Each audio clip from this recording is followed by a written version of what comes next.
seja muito bem-vindo, seja muito bem-vinda ao Entrevista Coletiva. Hoje nós vamos falar sobre o coronavírus. Será que Campinas está preparada já para receber, se tiver algum caso suspeito dessa doença que está aterrorizando o mundo inteiro? Para isso a gente está recebendo o secretário municipal de saúde, Carmino de Souza. Secretário, seja muito bem-vindo à Entrevista Coletiva. Eu que agradeço, Marcos, Rose, muito obrigado. E completando a bancada, ela está de volta, a Rose Guglielminetti. Seja bem-vinda, Rose. Obrigada, Marcão. Firme e forte, né? Vamos que vamos, né? Mas já começa falando no negócio que está assustando todo mundo, né, Marcos? Exato. A gente vai começar a entrevista com o Carmino de Souza, médico. Depois a gente vai conversar mais com o secretário. Carmino, eu queria que o senhor falasse, para o nosso telespectador, o que é esse coronavírus, de onde surgiu, quais são os sintomas, qual o perigo de transmissão, como as pessoas estão se contaminando com esse vírus e por que esse vírus está assustando tanto a comunidade científica, É um vírus novo, é uma mutação também, Eu queria que o senhor respondesse primeiramente como médico. Marcos, é o seguinte, realmente é um motivo de grande preocupação. Nós temos que lembrar que coronavírus não é um patógeno humano. Ele não causa doença humana. Então, obrigatoriamente, para que este vírus tenha atingido os seres humanos promoveram algum tipo de, vou colocar entre aspas, promiscuidade com animais, em geral animais silvestres, seja através da alimentação, seja através da exposição. E o ser humano, não sendo preparado para esse tipo de patógeno, ele acaba sendo extremamente suscetível e vulnerável. Essa não é o primeiro alerta mundial de coronavírus. Nós já tivemos em 2 ocasiões, 2 situações dramáticas como essa. Eu diria a você que até piores do ponto de vista da letalidade. Nós tivemos 2 episódios, um na África e um na própria América, onde a letalidade chegava a 40% no primeiro surto que teve, há algumas décadas atrás, e o outro 14%. Este episódio, o que está assustando é o número de casos e a velocidade com que ele vem se alastrando, certo? Quer dizer, o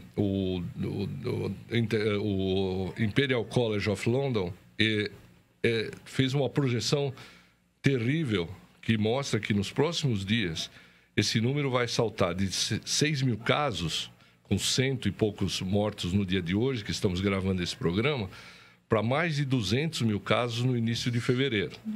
Certo? Então, a curva, a gente olha, é uma curva exponencial, é uma curva que não para de crescer. A mortalidade é o lado menos ruim, vamos dizer, ela é da ordem de 2% a 3%, pega pessoas mais idosas, vulneráveis, ou crianças muito pequenas. E, curiosamente, este coronavírus, ele tem uma clínica que se assemelha muito a quadros de gripe, de influenza. A clínica de influenza é febre, é tosse, secreções e, em alguns casos, quadro pneumônico. A transmissão passou a ser feita exatamente como a influenza, através de gotículas ou através da tosse, que não é uma transmissão habitual. E por isso que o senhor acha que está tendo essa disseminação por causa da aglomeração de pessoas? Porque, por exemplo, ele surgiu na China, lá em Wuhan. Houve um bloqueio, as pessoas estão isoladas. A saída é esse isolamento, secretário? Eu acho que sim. Eu acho que sim. Wuhan é uma cidade enorme. Sim. Nós temos que tudo na China é muito grande, Wuhan é uma cidade do tamanho de São Paulo. Quer dizer, a nossa maior cidade é Wuhan, que a gente nem lembrava. Mas é uma cidade industrial, é uma cidade que tem um grande relacionamento. O Brasil tem muitas empresas cuja sede é em Wuhan, E, Rose, infelizmente, a gente sabe que o fenômeno de urbanização, ele é um fenômeno que trouxe uma série de coisas. Todos os anos a gente convive, por exemplo, com as arboviroses. Há pouco tempo tivemos a preocupação com a febre amarela, que é uma doença eminentemente silvestre, e a gente teve a preocupação urbana. Então, na medida em que a gente urbaniza e coloca muita gente próxima, grandes aglomerações, etc., maior o risco de você fazer, particularmente, esse tipo de transmissão, que é um tipo de transmissão aérea, A gente teve também, né, a SARS, né, no começo dos anos 2000, que era síndrome, o senhor vai saber. Respiratória. Que era mais grave, né, e tinha uma letalidade maior do que o próprio coronavírus, né? Então, nós tivemos o MERS-CoV e tivemos o SARS-CoV. O MERS-CoV foi antes da SARS e a mortalidade era 40%. Nossa. E a SARS-CoV foi uma mortalidade da ordem de 14%. E o coronavírus, a letalidade, dá para comparar com qual doença, mais ou menos? Tem alguma 2% próxima? Eu achei baixa, assim, eu também achei bem baixo. Felizmente, é o que eu estou dizendo. Esse é o lado bom, né? O lado menos ruim, eu não diria bom. Que ele não tem a mesma mortalidade das outras epidemias que nós tivemos. Você imagina, com esse volume de casos que nós estamos tendo todos os dias, com essa disseminação tão rápida como nós tivemos, se a mortalidade fosse 10%... Seria uma peste negra. Hoje nós não teríamos 106 casos, nós teríamos praticamente 1.000 casos. Então, é uma situação grave, é uma situação de alerta mundial. Eu diria a você que se não houver uma mudança no comportamento de transmissão, isso é quase inevitável que isso chegue ao Brasil, não é? Nós vivemos numa cidade, em Campinas, que tem um aeroporto internacional. O Brasil não tem nenhuma porta do Oriente. As portas do Oriente normalmente são a costa oeste americana, algumas grandes cidades americanas, como Nova York, Chicago, que tem voos diretos, são voos transpolar, ou a Europa, né? Então, aonde existem portas do Oriente, o vírus já chegou. Ele já chegou na América, ele já chegou, claro, regionalmente na Ásia, não é? E já chegou na Europa, na Alemanha e na França já com casos, mas sem mortalidade nesses locais até o momento. Deixa eu perguntar, o período de incubação do coronavírus é de 2 a 14 dias. Esse período de incubação, só para a gente poder entender, é o período que ele está vivo dentro da pessoa e aí, se não manifestar a doença, a pessoa está livre, ou ele fica e depois que ele se manifesta? O período de incubação é o período que vai do momento em que você teve o contato com o transmissor, no caso, um ser humano para outro ser humano, até o momento em que você tem o primeiro sinal ou sintoma.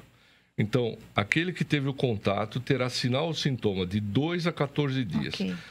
Passados 14 dias, provavelmente ele cria imunidade, porque é natural.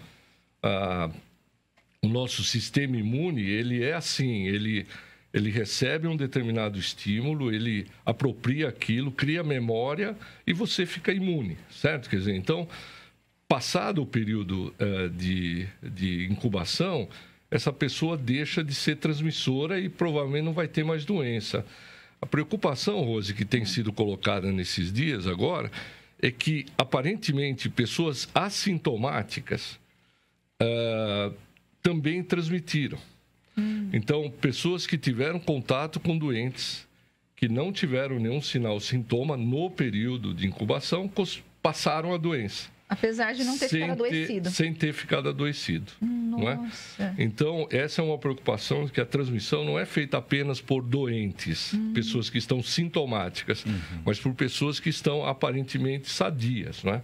E essa é uma preocupação adicional. Agora, por isso que, do ponto de vista da prevenção, né, o que é que nós vamos falar para os nossos médicos, nossos profissionais? Que a Secretaria de Saúde de Campinas está tomando em relação aos profissionais, e se Campinas está preparado, por exemplo, se nós recebermos ou tivermos a identificação de pessoas doentes, qual que é o protocolo e se estamos preparados para cuidar desses doentes? Bom, então aqui nós temos que falar para dois contingentes. Isso. Primeiro são as pessoas que estão sintomáticas, elas devem comparecer a um serviço de saúde e contar que estiveram na China.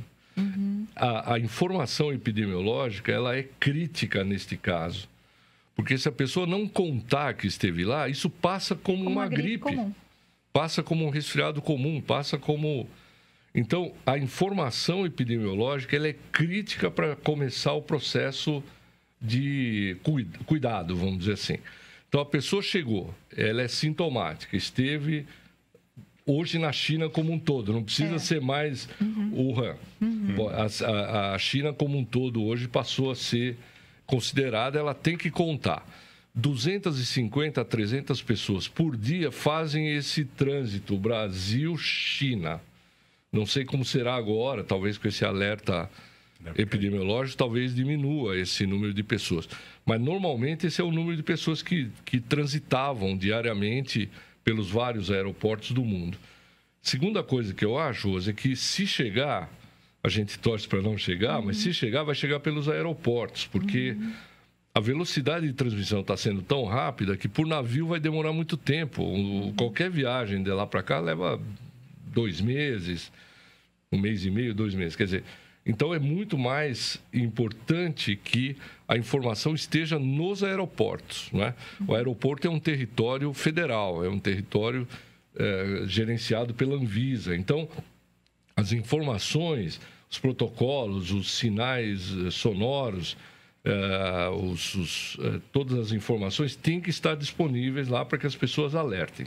Bom, chegou num serviço, veio da China, está sintomática, o profissional de saúde que atende essa pessoa já está orientado. Nós fizemos um treinamento com todos os hospitais públicos e privados da cidade, todos os prontos-socorros, todos os pronto-atendimentos, no sentido de que essa pessoa ela saia dali, as pessoas que tiverem contato com ela já fazem o seu protocolo, ponham a sua máscara, comecem a fazer toda a higiene, lavar a mão, etc. E essa pessoa é encaminhada. Na região de Campinas, o nosso centro de observação e de tratamento é o Hospital das Clínicas. Isso já foi assim para as outras 2 situações semelhantes que nós vivemos no passado, e é assim que é melhor que seja. Mas a rede municipal, a nossa rede de urgência e emergência, hospitais privados, tem que ficar alertado a isso. Epidemiologia, chegou da China, está sintomático, chegou numa unidade, essa pessoa tem que sair do contato ali, as pessoas já têm que se proteger, usar máscara, e ela deve ser encaminhada ao serviço para ser atendida à quarentena, que ela tem que ficar. Nem sempre ela vai precisar ficar hospitalizada, claro, mas ela vai ficar isolada, vai ficar em quarentena até que se esclareça o caso. A entrevista coletiva vai para um intervalo e daqui a pouco volta, não saia daí.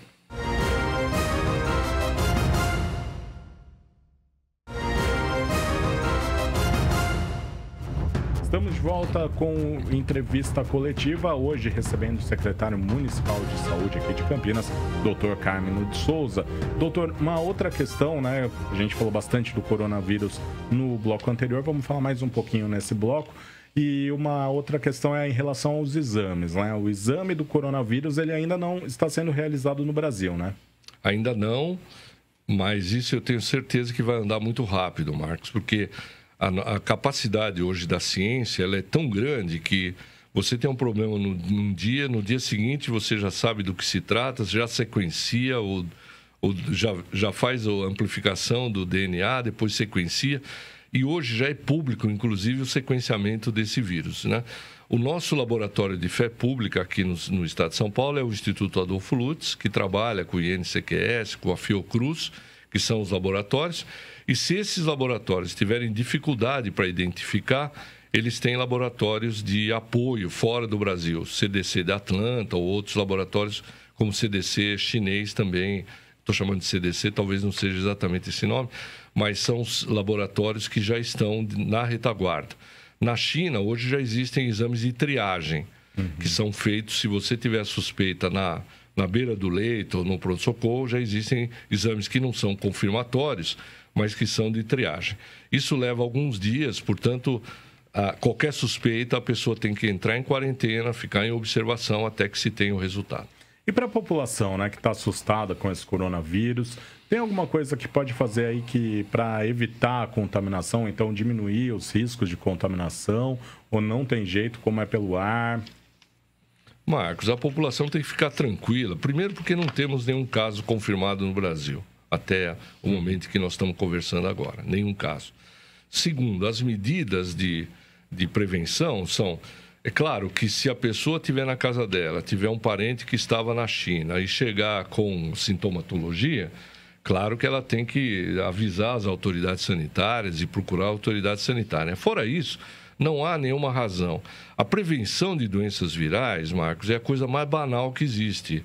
É você lavar as mãos com frequência, água e sabão, ou na falta da água e sabão, você pode usar um álcool gel, não é? Normalmente, transmissões como essa são impedidas com barreira, com o uso de máscara, se for o caso. Mas eu acho que a população nossa, a população do Brasil, por hora, deve acompanhar isso com atenção. As autoridades sanitárias vão informando na medida em que surgir alguma novidade, mas nesse momento não há nenhuma razão para pânico, nenhuma razão para uma preocupação exacerbada sobre esse assunto. É um assunto novo. O ministro da Saúde, essa semana, falou algumas coisas importantes. A gente não sabe como vai se comportar. Eu me lembro, no início do H1N1, parecia que ia ser o fim do mundo. Ele teve um comportamento no México com alta letalidade e depois, na medida em que isso foi avançando, isso foi mudando. Nós temos que entender que os vírus são seres extremamente mutantes. Às vezes ele muda para pior, às vezes ele muda para melhor, não é? Eu digo sempre, eu brinco que o vírus hoje ele é um ser humano, amanhã ele é um orangotango, depois de amanhã ele é um chimpanzé. Ele vai mudando isso é só para fazer uma imagem, como ele vai mudando e essa mudança pode mudar o comportamento, inclusive da transmissão ou da própria virulência ou da própria gravidade da doença. Agora, sabe que na entrevista do ministro que me chamou a atenção foi o número de casos em que, ou pelo menos informações, o ministro disse que foram mais de 7 mil, eu vou chamar de notificações, mas não é a notificação oficial da saúde, mas 7 mil informações de pessoas que poderiam estar com o vírus. Aí depois virou 124, dessas 124, nós estamos com 3 casos sendo investigados agora recentemente no Brasil. Mas é assim, é muita informação para você correr atrás e isso causa um problema para a saúde, né, secretário? E sem contar as falsas informações. Eu vi várias falsas informações. Então, eu acho que a população tem que ficar tranquila e tem que acompanhar as informações técnicas que virão. As informações técnicas que virão. Eu, como secretário, tenho a obrigação de passar a boa informação, a correta informação. Esse final de semana anterior ao nosso agora foi frenético em informação, foi frenético em termos de editoriais de revistas importantes como Lancet, New England Journal of Medicine e outros, tentando colocar como isso deveria evoluir, não é? Então, eu acho que nesse momento a população tem que ficar tranquila, porque nós estamos muito atentos, não é? Nós devemos ficar muito atentos para ver como isso vai evoluir. As falsas notícias são péssimas para a saúde, porque ela pode gerar um pânico ou pode gerar uma desinformação que possa até prejudicar as pessoas, né? Então, eu acho que nós estamos juntos nessa batalha, vocês da comunicação, nós como autoridade sanitária, para passar a boa informação, a informação que vai realmente levar as pessoas a terem tranquilidade e terem os cuidados que precisam ser tomados, né? Todos esses quadros virais, como eu já disse, você melhora com isso que eu falei, as casas sempre bem arejadas, nós estamos no verão, é mais fácil fazer isso, né? Deixar sempre as casas bem ventiladas, arejadas, boa higiene das mãos e se tiver o quadro gripal, os tratamentos sintomáticos habituais em relação à transmissão. Secretário, em relação à dengue, agora mudando um pouquinho de assunto, havia uma possibilidade da gente ter um boom de casos de dengue em fevereiro e, inclusive, a própria prefeitura, o presidente o Marcos Pimenta, né, da Rede Madrugate, chegou a vir aqui e ele disse que havia uma preocupação da gente ter uma epidemia muito maior do que 2015, quando Campinas registrou 65 mil casos. A impressão que eu tenho é que não vai acontecer isso, porque nós tivemos a Campinas, que fechou com 27 mil casos o ano passado, e esse ano foram registrados 34, né? Isso. É isso, secretário, nós estamos controlados ou ainda não dá para dizer? Não dá para dizer, Rose. Eu poderia até embarcar no que você está falando, e eu acho que nem você nem o Marcos estão corretos, né? Porque se eu aprendi uma coisa nesses 7 anos que eu fiquei à frente da secretaria, esse é o meu 8º ano, é a imprevisibilidade em relação às arboviroses. Eu acho que não começou ainda o período, mas nós estamos, em primeiro lugar, muito mais preparados. A população está muito mais atenta, a gente percebe isso. Enfim, eu espero não ter os 26 mil casos que nós tivemos o ano passado, mas eu não tenho essa garantia, nem que nós vamos ter muito menos e nem que nós vamos ter muito mais. Nós estamos super atentos. Eu posso te dizer algumas notícias de hoje. Você tem razão, são 34 casos. Qual é a diferença em relação ao ano passado? Esses 34 casos, eles estão distribuídos por todas as regiões da cidade. Não há uma concentração de casos, por exemplo, na região noroeste, como foi o ano passado. Primeiro noroeste, depois sudoeste e tal. Isso não existe. Outra notícia que eu acho muito boa e que eu acho que foi um grande acerto nosso foi ter comprado piretroides, porque todos os casos que nós tivemos foram bloqueados. O que eu quero dizer é o seguinte: o caso que aconteceu naquele quarteirão não teve outros casos naquele quarteirão. Então, a ação pronta fez com que a gente fizesse esses bloqueios. Nós hoje temos um aplicativo onde cada caso que aparece, a gente usando meios eletrônicos, rede social, a gente faz chegar na população a informação de que o seu bairro está com um caso de dengue.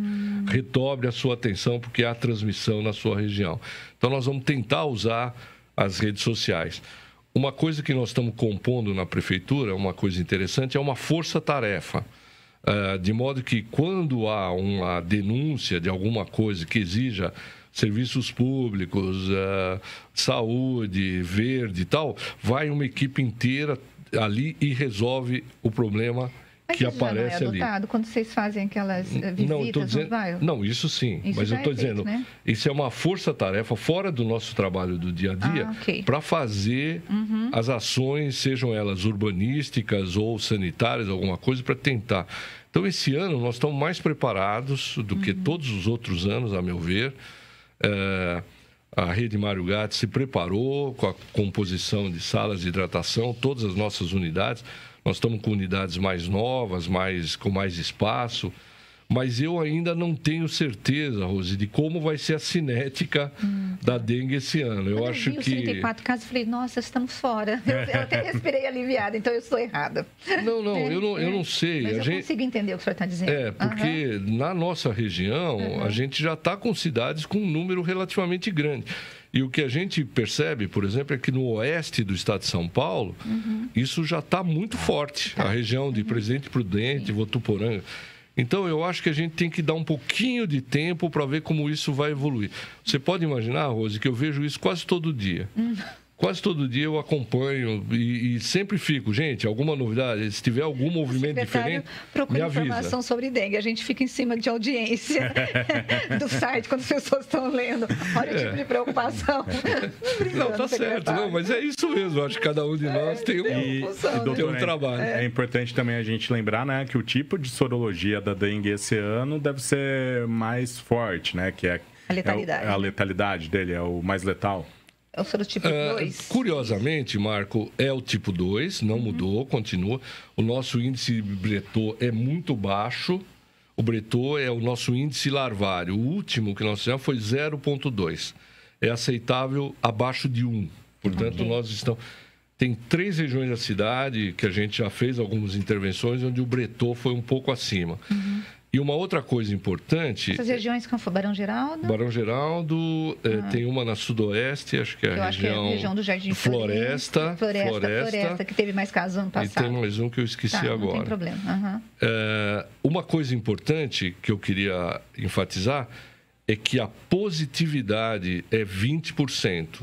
Então, 1 em cada 5 pacientes que chegam ao serviço de saúde e suspeita-se de dengue, só 1 está confirmando. O ano passado, esse índice de positividade chegou em alguns momentos a 80%. Nossa. Então, esses casos 34 são realmente dengue e são confirmados laboratorialmente. Queria agradecer a presença do secretário municipal de saúde aqui de Campinas, o Dr. Carmino de Souza, numa entrevista coletiva. Volte sempre, viu, secretário? Eu estou sempre à disposição de vocês. Muito obrigado. Valeu, Rose. Até a próxima. Tchau, pessoal. Até semana que vem. Você, muito obrigado pela sua audiência e até a semana que vem. Tchau, tchau.